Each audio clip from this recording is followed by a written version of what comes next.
बिस्मिल्लाहिर्रहमानिर्रहीम।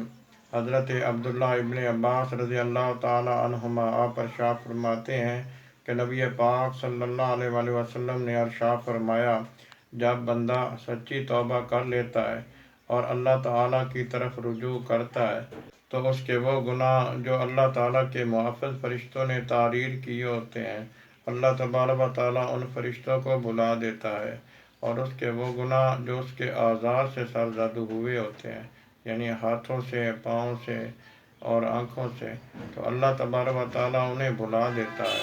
और उसके वो गुनाह जो ज़मीन की पुष्ट पर हुए होते हैं, अल्लाह तबारक व तआला ज़मीन को भुला देता है। और उसके वो गुनाह जो ज़ेरे आसमां हुए होते हैं, अल्लाह तबारक व तआला आसमानों को भुला देता है। तो बरोज़े क़यामत वो शख्स इस हालत में आएगा कि उसके खिलाफ़ कोई गवाही देने वाला नहीं होगा, और इस तरह अल्लाह तबारक व तआला अपने मुसलमान बंदे को रुसवाई से बचा लेगा।